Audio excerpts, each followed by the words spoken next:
지난 3월에 있었던 저희 GDC 2022에서 발표된 자료를 이 국내 상황에 맞추어서 제가 조금 손을 봤습니다.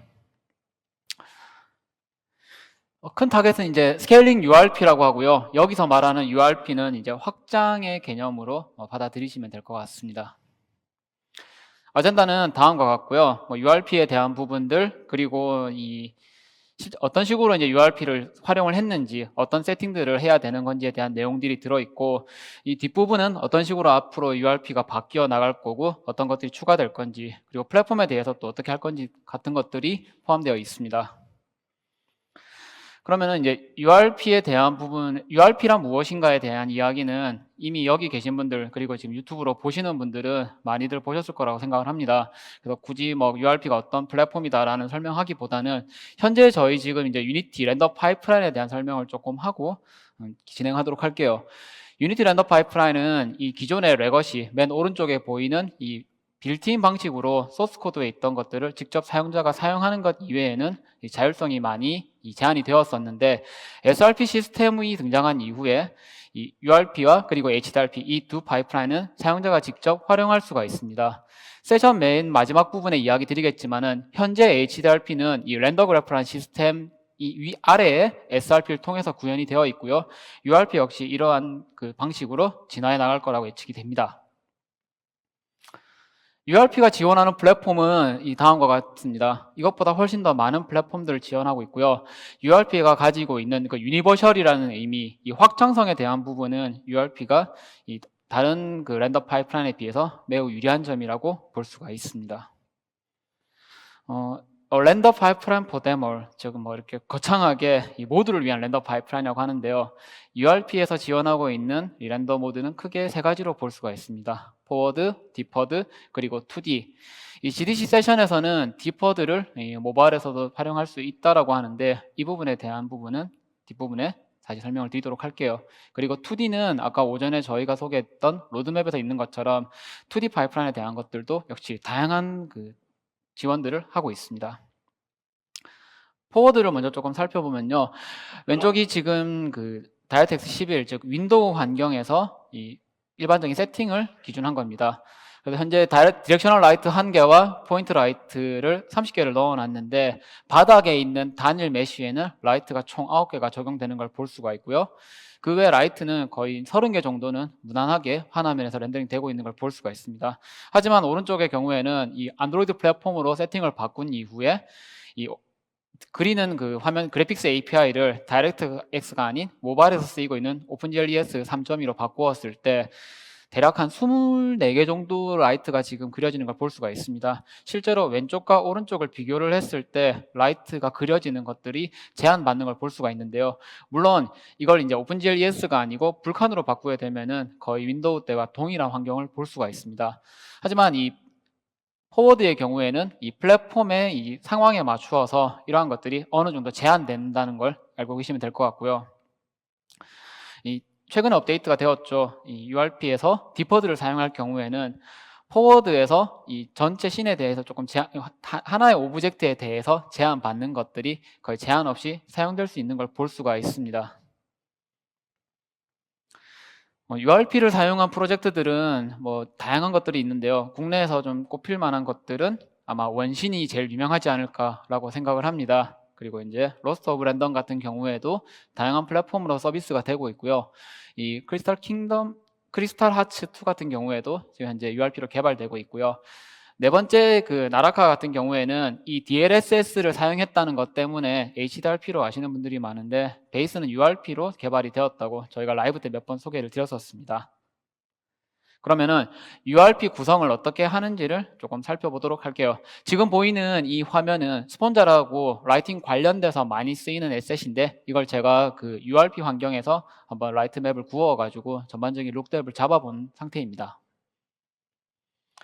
우선 이 북미 쪽에서 진행된 세션이다 보니까 이 진행된 그 타겟 플랫폼과 디바이스가 약간 맥에 좀 많이 치우쳐져 있어요. 이걸 설명을 하면서 현재 국내에서 활용할 수 있는 것들을 같이 비교를 하면서 설명을 드리도록 하겠습니다. 이 화면은 2019년도에 출시된 맥북 프로의 저희 유니티 데모죠. 버터어택을 현재 지금 그 빌드를 한 상태고요. 2019년 맥북 프로에서 약 12.5ms, 즉 한 80프레임 정도가 나오는 걸 볼 수가 있습니다. 이 정도면 꽤 무난하다고 볼 수가 있겠죠. 이 프로젝트를 그대로 아이폰 SE 2020년도에 출시된 모델입니다. 애플이 그 아이폰은 아이폰 8 이후부터 기존에 사용되고 있는 GPU를 파워 VR에서 이 애플 바이오닉 코어로 자체 설계한 칩으로 변경되면서 이 시스템적인 그런 퍼포먼스가 굉장히 좋아졌다고 알려져 있어요. SE 같은 경우에는 이 바이오닉 코어가 들어가 있고 메모리는 3기가 정도, 해상도는 이 1334에 750 정도, 생각보다 굉장히 해상도가 낮죠. 적은 픽셀을 그리기 때문에 이 PC에서 빌드한 거의 그대로를 했을 때 약 34프레임 정도가 나오는 것을 볼 수가 있습니다. 유니티로 프로젝트 하시는 분들이 많이들 관심이 있으실 스위치에 그대로 빌드를 했을 때는 앞서 보여드린 아이폰보다는 훨씬 낮은 퍼포먼스를 보여주고 있습니다. 약 8.3프레임 정도 그리고 있고요. 메인 섀도우가 28.4ms, 오페이크, 즉 이제 불투명 메쉬를 그리고 있을 때 대략 42.2ms 정도 나오고 있습니다. 8프레임 정도 나온다는 거는 실제 게임 출시를 할 때 굉장히 좀 제한이 많은 상황이겠죠. 이 두 프로젝트를 각각의 플랫폼에서 어떻게 최적화를 했는지를 살펴보도록 할게요. 우선 URP의 확장성에 대한 부분을 이야기를 드리면은 왼쪽에 아주 기본적인 세팅 상태입니다. 즉 불투명 메시들을 화면에 배치하고 그대로 화면에 그리는 거예요. 그래서 맨 앞쪽에 드로우 오페이크, 그리고 스카이박스, 그리고 이제 파이널 블리시라 해서 맨 마지막 그 프레임 타겟을 그냥 그대로 화면에 그리는 걸 얘기를 하는 거고요. 오른쪽이 보통은 이제 유니티 프로젝트에서 많이 쓰이는 이 구성일 겁니다. 메인 라이트도 놓고 그다음에 추가적인 라이트도 넣고 거기에 따른 그림자 처리, 포스트 프로세싱, 그 위에 뭐 커스텀 패스가 필요하면 넣기도 하겠고요. 또 불투명이 들어가면 이제 오페이크는 기본적으로 넣겠죠. 그리고 트랜스페런트 이펙트라든지 나뭇가지 같은 것들, 이런 것들이 들어가게 됩니다. URP의 확장성을 제어하는 몇 가지 구성 지정들이 있습니다. 이 프로젝트 많이 하신 분들은 아시겠지만 이 구성을 조금 살펴보게 되면은 일단 퀄리티 세팅이 있고요. 그리고 이 파이프라인 에셋에 있는 것들도 사용자가 직접 제어할 수가 있습니다. 그리고 그 아래에 렌더러, 포워드냐 디퍼드냐 설정하는 거 이외에도 다른 옵션들이 있고요. 그 렌더러 아래에 이따가 설명드릴 이제 SSAO 같은 렌더러 피처들이 들어가는 구성으로 되어 있습니다. 각각의 구성 요소들을 통해서 전반적인 퀄리티 레벨을 어떤 식으로 편집하는지를 살펴볼게요. 퀄리티 레벨은 퀄리티 세팅에서 구성하는데 보트 어택을 받아보신 분들이라면 여기 오른쪽 위쪽에 보이시나요? 안드로이드라든지 그 스위치라든지 각각의 이 플랫폼에 따라서 품질 수준을 세팅하는 걸 볼 수가 있습니다. 저기 녹색 표시가 각각의 플랫폼에서 어떤 식으로 이 동작하는지를 설정한 것들을 볼 수가 있어요. 그래서 보트 어택에서는 플랫폼당 하나의 퀄리티 세팅을 설정되어 있습니다. 이 각각의 이 퀄리티 세팅들은 LOD가 어느 정도 거리에서 바뀔 건지, 그리고 뭐 폴리 카운트를 어느 정도까지 하는 것들, 그게 LOD겠죠. 그 이외에 뭐 섀도우 맵을 어떻게 사용한다든지 각각 세부적인 내용들이 들어 있고요.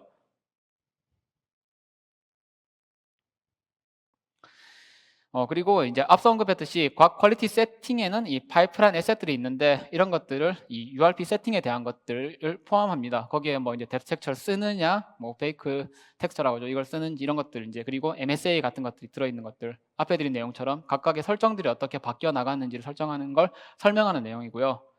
그래서 우선 그러면은 라이트에 대한 부분들을 최적화를 어떻게 했는지 먼저 살펴볼게요. 일단 메인 라이트를 설치하게 되고 그림자를 추가하게 되면은 일단 메인 라이트에 대한 섀도우 맵 패스가 추가가 됩니다. 지금 뭐 라이트 놓고 그림자 켜면 되는 거 아니냐고 생각하는데 아주 일반적인 상황인 건 맞아요. 그럼 거기에서 그리고 이 그림자 맵 해상도가 커지면 커질수록 당연히 무겁겠죠. 그 다음이 그럼 그림자 맵을 몇 번을 그릴 거냐, 이거 이제 캐스케이드인데요.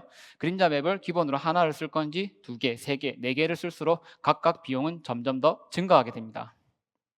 물론 이 캐스케이드를 잘게 쪼갤수록 가까이 있는 그림자는 퀄리티는 높이기는 훨씬 더 수월하겠죠. 아이폰 SE에서는 그래서 이 캐스케이드를 어떤 식으로 설정했느냐 하면은 2개를 쓰는 걸로 이제 바꿨습니다. 기존에 있던 것들은 아마 4개를 사용을 했을 거예요. 그걸 이제 2개로 바꾸고 해상도를 아마 4K에서 2K로 낮춘 걸로 알고 있습니다. 그리고 섀도우 디스턴스, 그림자를 그리는 거리를 약 250 정도로 당겼고요.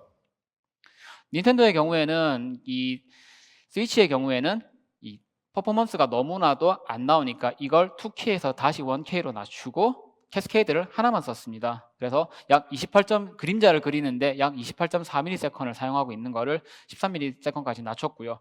이거로는 하지만 이 그림자 디스턴스, 즉 이 그림자 거리를 벗어나는 이 메쉬에 대해서는 그림자를 그리지 않기 위해서 이 섀도우 마스크 맵을 사용했다고 이야기를 합니다.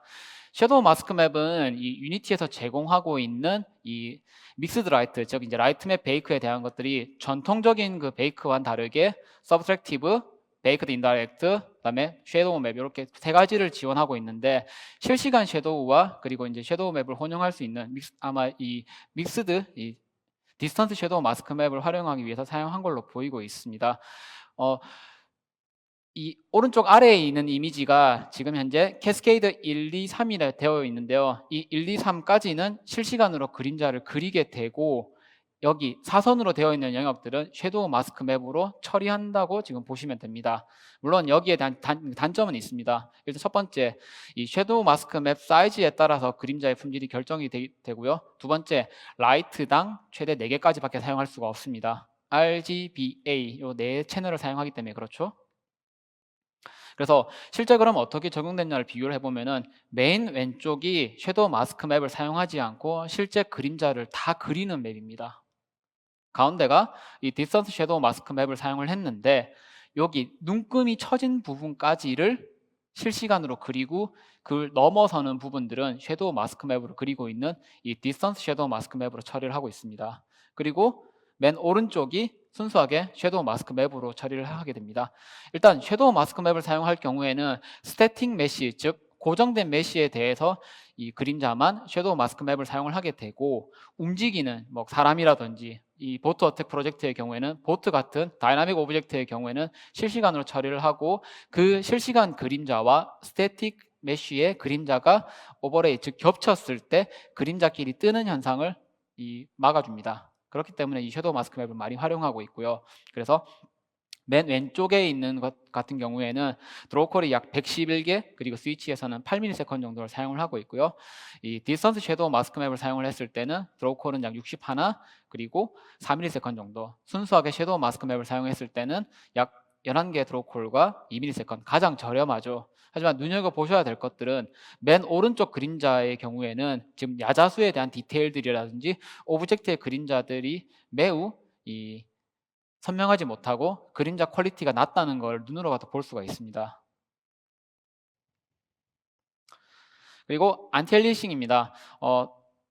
URP에서 제공되고 있는 안티엘리싱 옵션은 크게 3가지가 있습니다. MSAA, 그 다음에 FXAA, 그리고 SMAA입니다. 각각 엘리어싱은 특징이 있는데요. MSAA 같은 경우에는 피처러에서 렌더 피처러에서 설정할 수가 있고 이 지오메트리, 즉 메쉬의 외곽에 대해서만 안티엘리어싱이 수행이 됩니다. 그래서 알파가 들어가 있는, 예를 들면 이제 저희가 뭐 난간이나 풀 같은 경우에는 그런 메쉬의 안에 그 알파 채널을 통해서 표현한 것들은 안티엘리어싱이 먹지 않습니다. 그래서 VR 초기만 하더라도 이러한 것들 때문에 직접 이제 이런 난간 같은 것들은 알파를 안 쓰고 모델링을 해서 처리한 경우가 굉장히 많았죠. FXAA와 SMAA는 이 포스트 프로세싱 필터를 활용해서 안티엘리싱이 처리가 됩니다. 조금 개념이 다른데 AA는 MSAA의 경우에는 이 픽셀을 서브 픽셀로 나누어서 안티엘리싱을 먹는다고 하면은 FXAA의 경우에는 이미지의 휘도 차이, 어떠한 물체와 어떠한 물체가 얼마만큼 이 밝기가 다르냐를 검출해서 엣지를 검색한다 그러죠. 거기에 안티엘리싱이 먹히게 되고요. SMA의 경우에는 미리 준비되어 있는 이 패턴을 기반으로 안티엘리싱 처리가 됩니다. 그렇기 때문에 이 안티엘리싱의 경우에는 알파 소스를 사용한다 하더라도 안티엘리싱 처리가 가능해요. 하지만 이제 FXAA의 단점은 전반적으로 이 포스트 프로세싱, 즉 그 렌더링 마지막 단에서의 그 이미지를 기반으로 AA를 처리를 하기 때문에 전체적으로 약간 뿌옇게 보인다는 단점이 좀 있습니다. SMA의 경우에는 FXAA보다는 이 비용적으로는 조금 저렴하지만은 이 전반적으로 메쉬의 이 형태를 어느 정도는 그래도 선명하게 보여준다는 특징이 있습니다. 그리고 FXAA와 MSAA의 경우에 SMAA의 경우에는 디퍼드에서 사용할 수 있고요. MSAA의 경우에는 포드에서만 사용할 수 있습니다. 실제 그러면은 스위치에서 엔티엘리싱을 어떻게 적용했는지를 살펴보게 되면은 MSA를 샘플링 수를 4배로 바꾸었을 때는 약 8ms, 그리고 FXAA는 가장 저렴하기 때문에 1.8ms까지 낮아진 걸 볼 수가 있습니다. SMA의 경우에는 이 FXAA보다는 좀 더 여기 외곽선에 있는 부분들이 좀 선명한 걸 볼 수가 있겠지만은 여기가 선명하지만 비용은 약 1.8ms에서 4.6ms로 늘어난 걸 볼 수가 있습니다.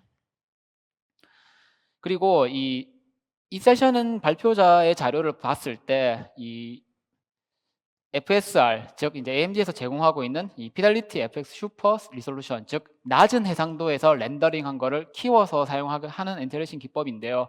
이 엔비디아의 DLSS와 유사한 걸 볼 수가 있습니다. 실제 이제 사용을 했을 때 결과물에 대한 비교인데요. 이 맨 왼쪽 위가 이 1440p를 FSR 없이 순수 네이티브로 렌더링한 결과고요. 아래는 FSR을 사용을 했을 때 결과입니다. 어쨌든 1440p가 거의 그대로 유지가 되기 때문에 이 샤픈이 조금 더 먹혀진 것 같다 말고는 큰 차이는 안 나는 걸 볼 수가 있는데요. 저희가 주목해야 될 것은 이 오른쪽 이미지입니다. 그래서 이 720p를 1440p로 업스케일 했을 때 FSR을 사용하지 않았을 때는 보다시피 픽셀이 굉장히 많이 뭉개지고 흐려 보이는 걸 보실 수가 있는데요.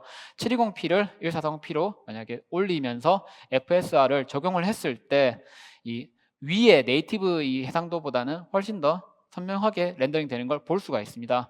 여기서 그런 얘기를 하실 수 있어요. 1440p보다는 그래도 많이 뿌옇지 않느냐고 얘기는 하는데 이거는 뭐 어쩔 수가 없어요. 픽셀 숫자에서 거의 4배 이상 차이가 나니까요. 하지만 720p, 즉 이 정도 낮은 1280에 720 정도 되는 낮은 해상도로 렌더링 된 것들을 이런 업스케일링을 통해서 이 고품질의 렌더링 화면으로 전환할 경우에 발생하는 그 픽셀 연산에 대한 부하보다는 이렇게 업스케일링 툴을 사용해서 하는 것들이 훨씬 더 가볍고 좀 더 괜찮은 경험을 제공할 수 있습니다. 현재 지금 AMD 피델리티 FX라고 해갖고 웹페이지 방문하시면 설치를 할 수 있게 이렇게 안내가 되어 있고요. 가운데 보시면은 다운로드 유니티 URP FSR 1.0이라고 지금 올라와 있습니다. 설치를 하시면은 카메라 이 포스트 프로세싱 옵션을 활성화하게 되면은 이렇게 사용할 수 있게 지금 되어 있어요. 뭐 조금 더 자세한 내용들은 저희가 지금 아직까지 테스트를 못 해봤기 때문에 기회가 닿는다면은 앞서 뭐 오전님이 얘기하신 것처럼 저희 뭐 유니티 라이브라든지 또 다른 채널을 통해서 좀 더 갱신되는 정보를 더 소개해 드리도록 하겠습니다. 여기서 이제 제한 사항이 하나 있는데요. 모바일 플랫폼의 경우에는 뭐 이제 오클러스 퀘스트 같은 이 스탠드얼론 이제 VR도 포함인데 이 컴퓨터 쉐이더를 사용해서 처리하는 부분이 있기 때문에 작동이 보장되지 않는다라고 여기 경고 문구가 써 있습니다. 아마도 이 불칸이나 오픈GL 3.2까지는 지원이 될 것 같은데 그래도 아직까지 모바일 디바이스별로 또 이 펌웨어 단에서 지원할 수도 있고 여러 가지 문제들이 있기 때문에 100% 보장할 수는 없겠죠. 파이프라인 SS에 있는 렌더러에 대한 내용을 조금 더 설명을 드리도록 할게요.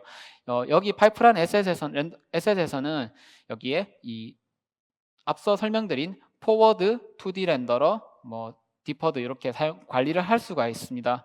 그리고 파이프라인 SS에서 만약에 단일 렌더 파이프라인 설정을 했을 때 이런 것들을 많은 렌더러들을 왼쪽 위에 저 이미지처럼 여러 가지를 할당을 할 수 있고 런타임에서 교체를 할 수도 있습니다.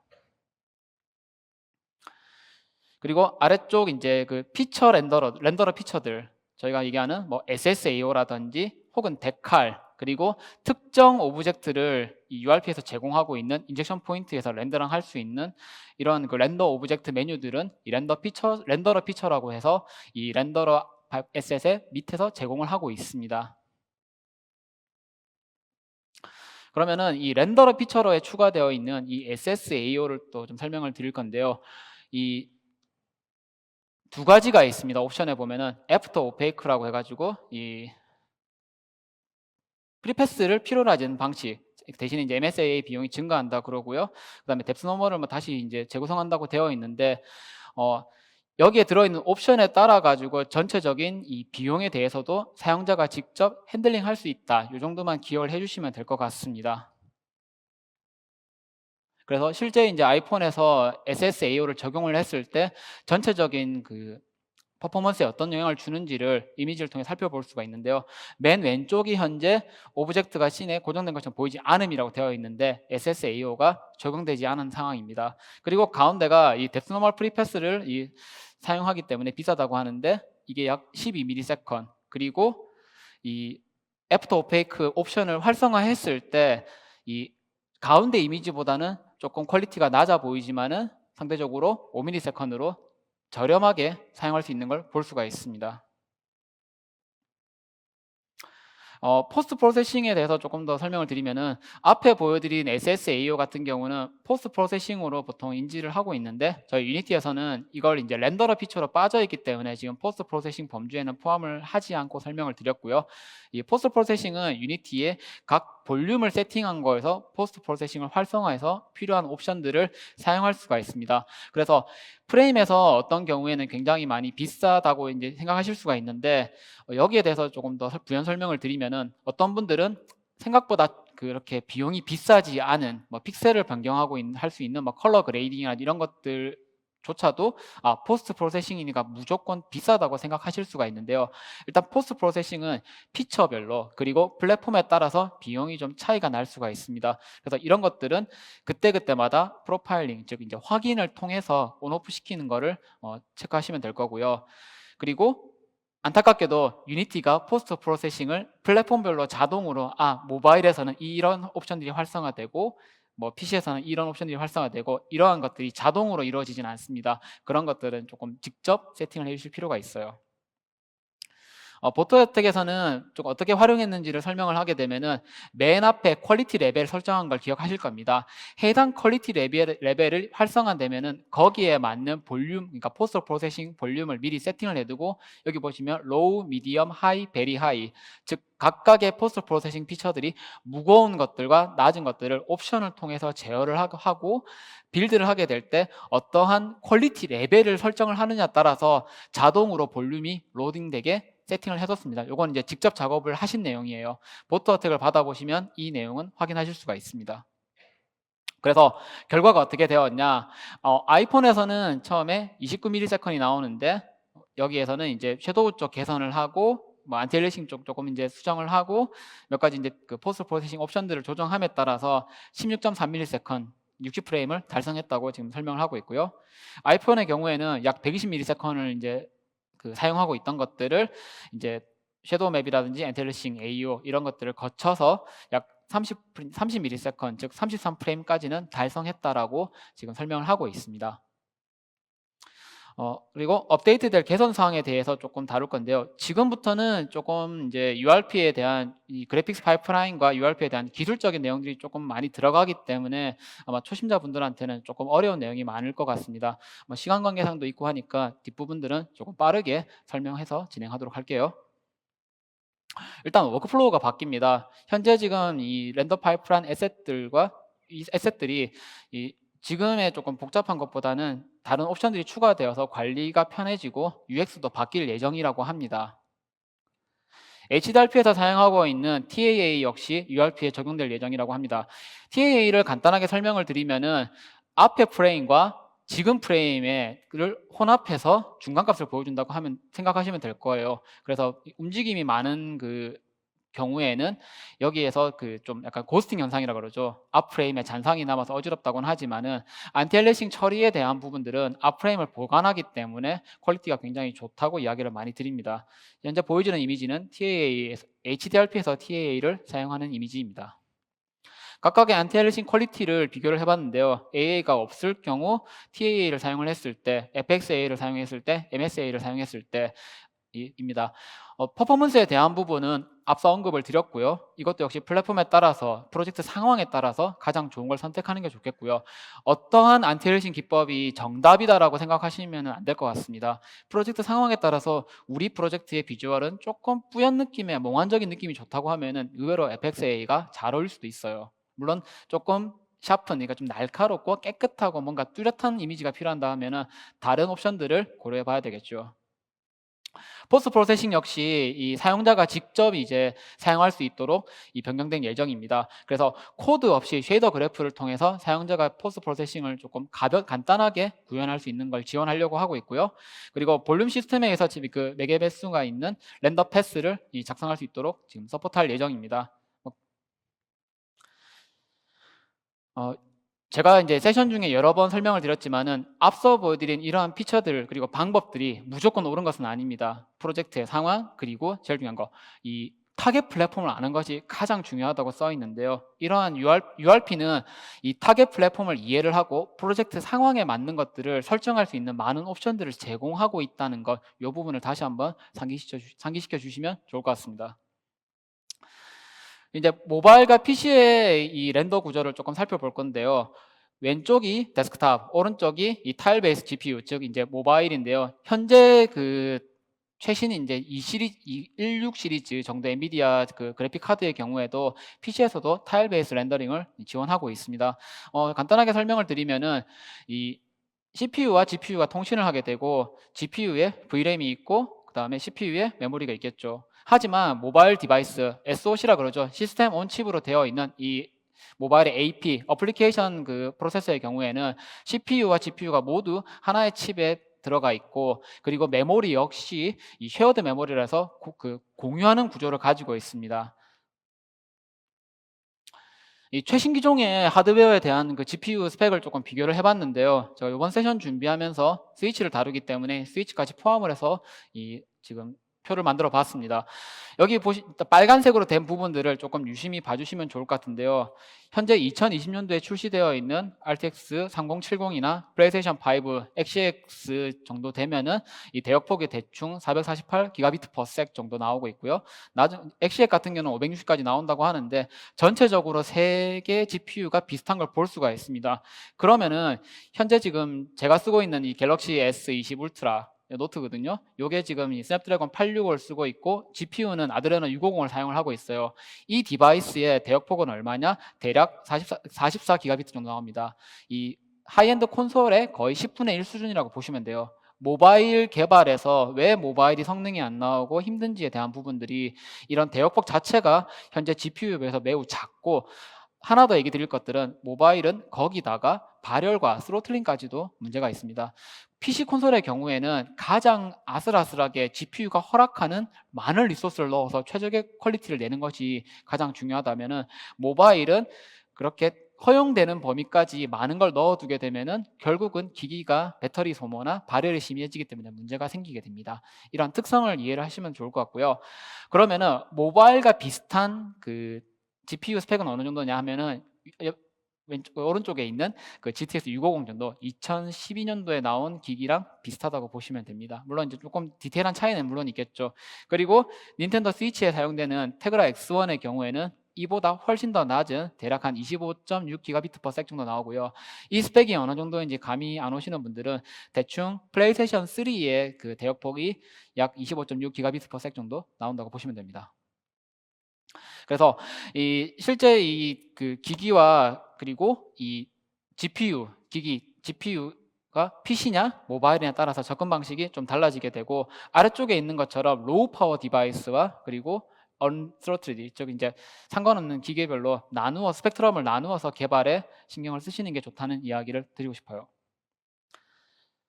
그러면은 이 PC에서 렌더링이 어떻게 이루어지는 과정을 이제 이미지로 살펴볼 수가 있습니다. 버텍스 모델에서 버텍스 정보를 읽어 들어와서 버텍스 쉐이더를 통해서 거친 다음에 이 인터폴레이터를 통해서 픽셀 쉐이더 레스터라이즈를 거친 이후에 픽셀 쉐이더를 전달을 하고, 이게 최종 이제 렌더 타겟에 저장되는 가장 일반적인 구조라고 보시면 되겠죠. 하지만 모바일의 경우에는 조금 다릅니다. 그래서 이제 버텍스 정보들을 버텍스 스테이지를 거친 이후에 이 타일에다가 배치가 되고, 그 지오메트리 데이터가 타일별로 생성이 됩니다. 이 지오메트리 데이터를 타일링을 빌드하는 거를 이제 바이닝이라고 보통 이야기를 하는데요. 그런 다음에 이제 GPU는 이 타일별로 트라이앵글을 처리하고 캐시를 효율적인 방식으로 이제 픽셀에서 실행할 수 있도록 바뀌었습니다. 그래서 모바일에서는 이 픽셀 정보가 매 프레임마다 갱신되는 것들을 피하기 위해서 타일별로 쪼개고 갱신이 되지 않는 타일들은 그냥 그대로 둬서 이런 그 렌더링 비용을 아낀다고 이해하시면 좋을 것 같습니다. URP는 이러한 그 두 가지 접근 방식에서 모두 이제 최적화를 제공을 합니다. 그러면은 어떤 식으로 이제 그런 것들을 제공하고 있는지 살펴보도록 할게요. 우선 뎁스 프라이밍입니다. 이 뎁스 프라이밍 항목을 제가 살펴보면서 이 프레젠테이션의 내용이 조금 어렵긴 해요. 그래서 맨 마지막에 좀 쉽게 이해할 수 있는 부분들을 소개하는 걸로 하고 이 프레젠테이션의 내용은 간단하게 설명을 지원하도록 하겠습니다. 쉽게 말하면은 오브젝트들이 여러 개가 겹쳤을 때 해당 오브젝트들을 미리 뎁스 프리패스를 통해서 이걸 안 그려도 되겠다고 하면은 이걸 폐기하는 디스카드 되는 그런 과정들을 수행해서 오버로드를 줄이기 위한 것들인데요. 이 뎁스 프리패스를 어떻게 활성화하느냐가 유리한지에 대한 내용입니다. 그러면은 이거를 켜는 것이 좋은 것인가 라는 그 의문점이 있어요. 보통 이제 뎁스 텍스처라고 되어 있는 옵션들을 이걸 켜는 게 맞느냐고 했을 때 여기에 나와 있을 것처럼 히든 서페이스 리무벌 즉 그 HSR을 그 지원하지 않는 경우 모바일에서는 지원하지 않습니다. 그러니까 타일에서 그 모바일 기기에서는 켜지 않는 게 좋다라고 하는데 이것도 조금 얘기에 따라서는 조금 약간 왔다 갔다 하는 부분들이 있습니다. 하지만 일단 그냥 일반적인 모바일에서는 사용하는 걸 좀 조심해야 되는 필요가 있다고 생각을 하고요. 그러나 타일 기반 GPU가 있지 않다는 것을 고려한다면은 이 렌더 스테이트 상에서 이걸 이제 켰을 때 파이프라인 상태를 그 변경 줄이는 것보다 적극적인 일괄 처리를 허용할 때, 즉 이제 그 일반적인 그 옵티마이징 배칭, 즉 이제 배칭을 사용하지 않고 픽셀을 겹쳤을 때 뒷부분을 날릴 필요가 있다고 생각을 하면은 켜주는 것이었습니다. 말이 좀 어렵게 되어 있는데요. 쉽게 말하면은 이 카메라 거리에 따라서 오브젝트들이 많이 겹쳐지는 경우에는 아무리 모바일을 할지라도 켜는 게 좋다고 생각하시면 좋을 것 같아요. 그래서 여기 나와 있죠. 눈에 띄는 오버로드, 픽셀 간 이 오브젝트들이 겹쳐가지고 여러 번 그리게 될 때 반투명 메쉬의 경우에는 오버로드 되는 것들이 눈에 보이기 때문에 많이 생각하실 수 있는데 이 오페이크 메쉬, 즉 불투명 메쉬의 경우에도 반복해서 그려지는 것들은 여기에서 불필요한 그 픽셀들을 연산하지 않도록 미리 제거해 주는 것이 좋습니다. 물론 이제 버텍스 처리에서 병목이 있는 경우에는 오버헤드를 추가함으로 이 경우에는 좋지 않다고 이야기를 해요.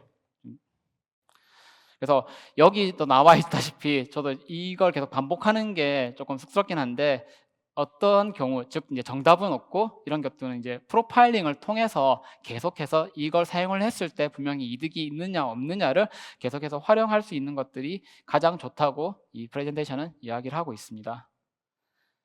그러면은 이걸 그러면 어떻게 그 확인을 하느냐는 URP에서는 이 윈도우의 애널리시스, 렌더링 디버그 항목에 보면은 이 오버드로우가 얼마나 발생하는지를 확인할 수가 있습니다. 여기 보시면은 이제 오버드로우 디버그 항목에서 이 빨간색이 이제 얼마나 픽셀이 이제 겹쳐서 그리는지를 볼 수가 있고요. 오른쪽에 이 붉은색 항목들이 밝아질수록 좀 더 이 오버드로우가 많이 발생한다고 보시면 됩니다.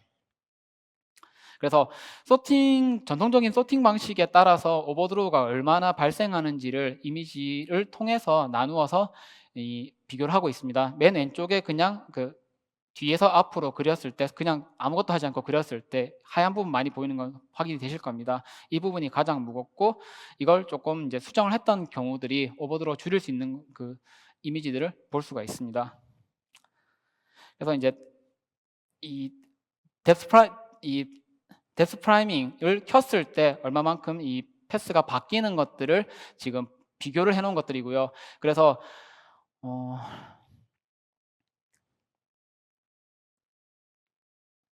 이 내용에 대한 것들은 이 대마왕님 블로그에서 좀 내용을 쉽게 설명을 하고 있습니다. 여기서 좀 빠져 있는 것들이 몇 가지가 있었는데요. 뭐 간단하게 제가 설명을 드리면은 알파 테스트, 그리고 알파 그 블렌드, 즉 알파를 사용하는 경우에 또 뿐만 아니라 이 오페이크 렌더링에 대한 것들도 뎁스 프리패스를 활성화하느냐 하지 않느냐에 따라서 이걸 이제 그 눈에 보이지 않는 카메라에 보이지 않는 픽셀들을 얼마만큼 생략하는지에 따라서 이 전반적인 퍼포먼스에 영향을 주는지 안 주는지에 대한 내용들입니다. 그렇다면은 무조건 켜는 게 좋다라고 생각하실 수 있는데, 하지만 이제 카메라 각도라든지 이런 그 포스트 프로세싱 활용하지 않는 것들, 즉 데스크립 패스가 없어도 충분히 퍼포먼스가 나온다고 할 경우에는 이걸 굳이 활성화시킬 필요는 없다는 거죠.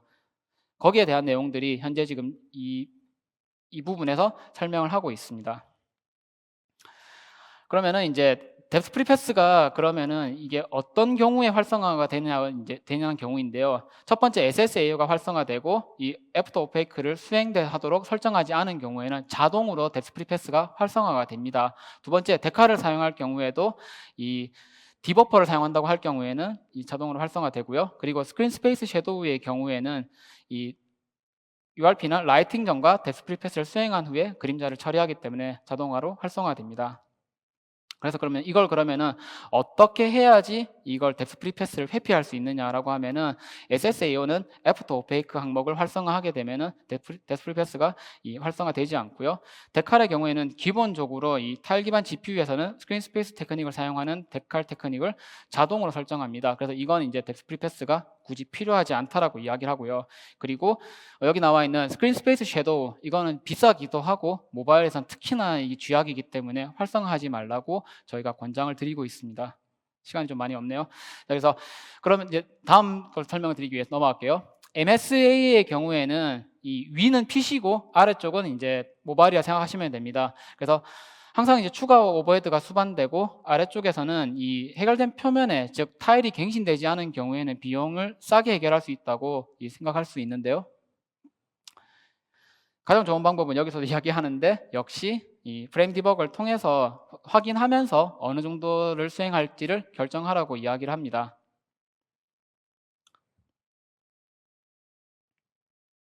그래서 이 1080에서 테스트를 했을 때 MSA를 껐을 때와 레벨을 켰을 때 퍼포먼스를 비교를 한 거고요. 대략 한 10.6ms에서 약 한 9.3ms 바뀌었고, 뎁스 프라이밍을 활성화했을 때 퍼포먼스 비교도 역시 미세하게나 변화가 있는 걸 볼 수가 있습니다. 애플 M1 같은 경우에도 이 정도 차이를 보이는 걸 확인할 수가 있고요. 뒷부분에서 조금 계속 어려운 내용이 나오는데, 자, 그래서 이제 여기 그러면 이제 네이티브 렌더 패스라는 걸 활성화를 해야 되느냐라고 하는데요. 일단 네이티브 렌더 패스는 이 불칸과 iOS 메탈에서만 지원을 하고 있습니다. 각각의 이제 다른 플랫폼보다는 모바일 쪽에서 이제 굉장히 중요한 건데요. 네이티브 렌더 패스를 활성화하게 되면은 URP가 타일 메모리에서 지버퍼를 유지해 모바일용 디퍼드 렌더러를 최적화할 수 있다라고 지금 써 있긴 해요. 자, 그래서 이전에 그 전통적인 이제 네이티브 렌더 패스를 활성화하지 않았을 때 이 디퍼드 렌더링이 이루어지는 과정을 현재 이 도식도로 설명을 하고 있습니다. 각각의 렌더 타겟을 생성을 하고 맨 마지막에 그리게 되겠죠. 그래서 실행된 이후에는 라이팅 패스로 전환하고 컬러와 뎁스 내용을 메모리에서 로드해가지고 지정적으로 처리를 한다. 여기 뒤쪽에 보시면은 아래쪽에 여기 처리되지 않은 부분과 이쪽 그리고 뒷부분에 그려지는 걸 볼 수가 있습니다.